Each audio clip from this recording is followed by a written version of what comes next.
and good morning, everybody. It's a dark morning. Well, we got daylight savings, so daylight savings does not save the morning from having daylight, or it actually does. It makes sure that the morning does not have daylight. It's about 6:20 a.m. here on a Monday, and I wanted to talk about the other thing that I've been recently talking a lot with my clients about, and that's short-term care policies, or policies that are made to really cover that short-term, immediate gap that Medicare doesn't fulfill. And that's the skilled nursing facility. Skilled nursing facility care on Medicare is very minimal, and one of the major reasons is due to the fact that Medicare doesn't think that you should go to a skilled nursing home unless it's absolutely necessary. There have been more and more studies coming out that show that the decreased time in the nursing home or increased time in the nursing home does not make the prognosis any better. But that doesn't mean that it doesn't help. Data just shows that amongst their pool, their sampling size, a stay between I believe it's 45 to somewhere around 50 days is no better than a stay between 21 and 37. So, I don't know what metrics they're using, but I can tell you from experience that being in the skilled nursing home when you need it is beneficial. Having the option to go and be in a skilled nursing home instead of going home is a benefit. So short-term care becomes a very viable solution for a lot of people. And the short-term care products that I'm talking about are really immediate. No waiting period. You're having about 90-day max of care, and that's primarily to cover either hiring help at home when you're recovering, or allowing you the freedom to go and choose a skilled nursing facility that you want to stay at without having any approval, so to speak, from medically from Medicare. Just like cancer products, these products depend on the status of the patient versus the plan of care. And that's a huge difference, because when you are dealing with something and your requirements are the plan of care, a plan of care has to be approved by the physician and approved by the insurance. When you have the kind of release of the money dependent on the level of care that the client requires, it becomes a little bit easier to access said care, because the client has met the pretty much fragility requirements or the diagnosis requirements versus the treatment plan requirements. So I think that the short-term care is a very, very powerful tool, and with the pricing that the company that I use has, it's very affordable. Think about it like, for the equivalent long-term care policy, you'd be paying double, which makes sense. Except, of course, the fact when you consider that the long-term care policy requires such a vigorous underwriting, requirements, and usually has a much bigger bump, where a long-term care policy, for 2 years, your point of entry is going to be $500 a month. Whereas for short-term care, your point of entry can be less than $100 a month if you buy, the short-term, like true short-term acute care kind of a product. And that's going to be very important to have that conversation with. And I do like to talk about,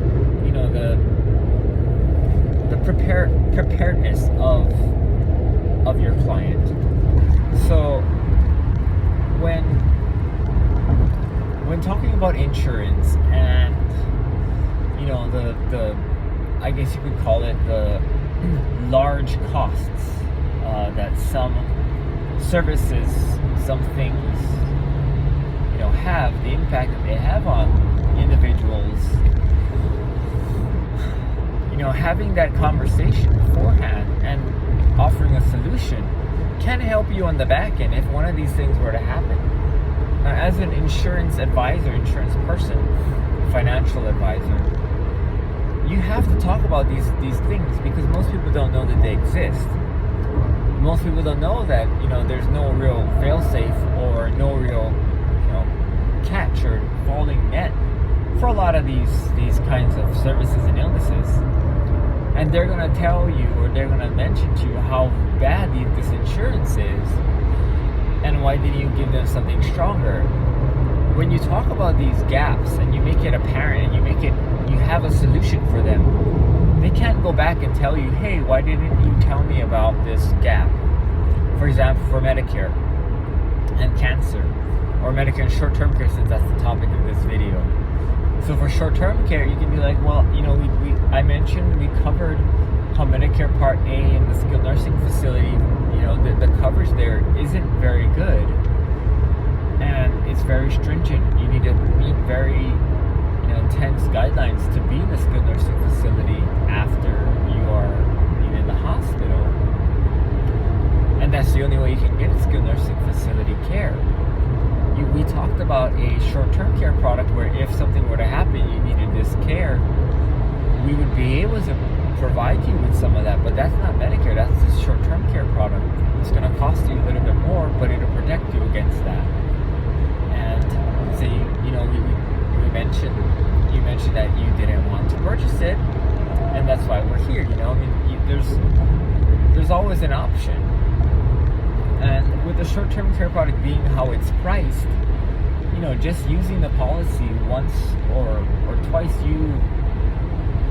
you're making, not that you should be making money off your insurance, but, just having an incident once or twice in your entire life, you're looking at recouping almost all that cost to you, the premium expense that you're paying for. So, it really does make sense to think about having these conversations with clients, being really transparent about the things that your plan that you're selling doesn't cover. Because remember, as an insurance agent, at least a broker, not someone who works for the insurance company per se, it is our job to really tell people about what the holes are in these plans. No medical plan is perfect. No insurance plan is perfect. It can't be. It's not. Unless you're extraordinarily rich, you can't hedge against every single thing that could possibly go wrong. It would be too much. You're over-insured. But for costs that are really expensive, that have high probability of happening, like cancer and having to need skilled nursing facility or having to need care, those things are so, the probability of having it is like 1 in 2 and 1 in 3. So you're looking at a 50% probability of it happening to you, and having the coverage be,